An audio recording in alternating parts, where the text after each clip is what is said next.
रंगा पाटील, वय वर्ष 45, बक्कळ शेती, गाडी, बंगला असा सगळा लवाजमा घरामध्ये होता. पाटलाला 4 पोरं होती आणि पाटलीनबाई ही तिच्या घराकडे लक्ष देणारी बाई होती, गृहलक्ष्मी होती. पण रंगा पाटील हा बाहेरखाली माणूस होता. त्याला बाया नाचवायला आवडायच्या.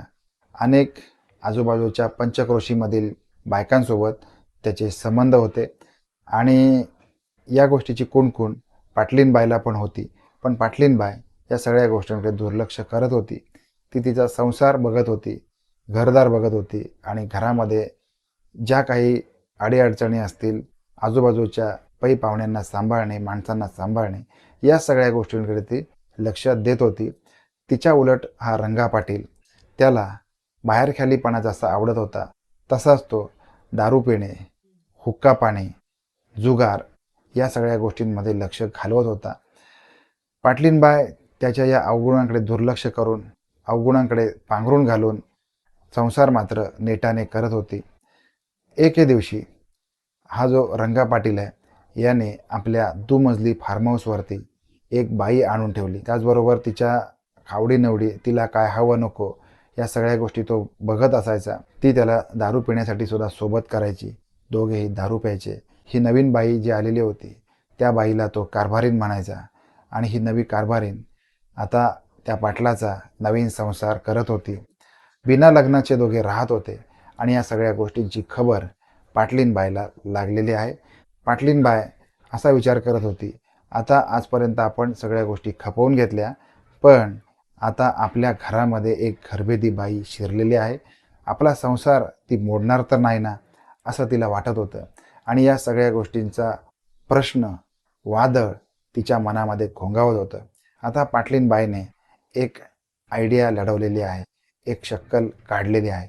तिने काही माणसं या पाटलाच्या नवीन बाईवरती पाळत ठेवण्यासाठी लावलेली आहेत. या पाटलीनेने सगळ्या माणसांना एकच काम दिलं आहे की पाटलाच्या नवीन बाईवरती लक्ष ठेवायचं. तो तिला कारभारीण म्हणतो, हे सगळ्या गावाला आता माहिती झालेलं होतं. आता पाटलीनबाईने लक्ष ठेवायला लावलेली ही सगळी माणसं अगदी डोळ्यात तेल घालून या नव्या बाईवरती लक्ष ठेवत होती.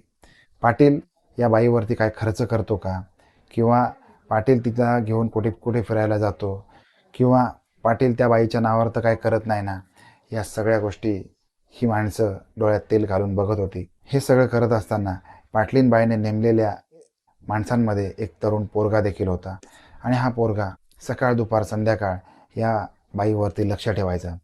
पाटील घरामध्ये घुसला की त्याच्या मागोमाग घराचा कानोसा घ्यायचा. पाटील जसा घरामध्ये घुसला तसाच हा पोरगा या घराच्या आजूबाजूला घुटमळत बसायचा. आणि पाटील काय करतो, पाटलाची नवीन बाई कारभारीण काय करते, या सगळ्या गोष्टी तो बघत असायचा. एक दिवशी पाटील आणि कारभारीण हे हॉलमध्ये बसलेले होते. दोघांनीही एकमेकांना बाहूपाशामध्ये घेतलेलं होतं. या पाटलाने नव्या कारभारींना चोळायला सुरुवात केलेली होती. तिच्या खांद्यावरचा पदर हळूच खाली आलेला होता आणि तिची वक्षस्थळं आता उठून दिसत होती. आणि हे सगळं हा चौकीदार बघत होता. त्याला दिसलंय की आता पाटील या बाईला उचलून घेतलंय आणि त्याने बेडरूमच्या दिशेने गेलेला आहे. तसंच या चौकीदाराने देखील आपला मोर्चा वळवलेला आहे. तो या बेडरूमच्या बाजूला गेलेला आहे आणि एका झरोक्यामधून त्याने एक डोळा बारीक केलेला आहे आणि आतमध्ये तो निरखून बघू लागलेला आहे. त्याने बघितलं की पाटील आणि नवीन कारभारीण हे एकमेकांना आवळत आहेत, एकमेकांवरती चुंबनाचा वर्षाव करत आहेत. पाटलाने या नवीन कारभारणीला मागून पकडलंय, घट्ट पकडलंय आणि कारभारीण त्याला विनवणी करते, अहो पाटील आता सोडा की हो. तरी देखील पाटील काय सोडायला मागत नव्हता आणि आता पाटलाने तिला समोरून जवळ घेतलेलं आहे. तिच्या वक्षस्थळांवरती त्याने हात फिरवायला सुरुवात केलेली आहे.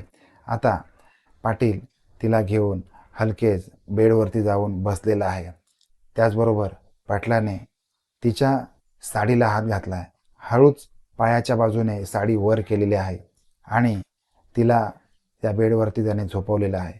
तो देखील कुशीवरती झोपलेला आहे आणि मग तो तिच्या अवयवांशी, वेगवेगळ्या भागांशी त्याने चाळे करायला सुरुवात केलेली आहे. आणि हा दोघांचाही कार्यक्रम भर दिवसा सुरू होता आणि हे सगळं दृश्य हा नवीन चौकीदार बघत होता. त्याने बघितलंय ही जी नवीन कारभारीण आहे ही भरलेली भरभक्कम अशी बाई आहे. तिच्या शरीराचा वरचा उभार जसा देखणा आहे तसाच तिच्या शरीराचा खालचा उभार, खालचा भाग देखील देखणा आहे. आता हे सगळं बघून हा तरुण चौकीदार देखील चवताळलेला आहे, चेकाळलेला आहे. त्याच्या भावना देखील उचंबळून आलेल्या आहेत आणि आता या पाटलानं या नवीन कारभारणीवरती स्वार झालेला आहे आणि दोघांमध्ये आता रंगीत संगीत कार्यक्रम सुरू झालेला आहे.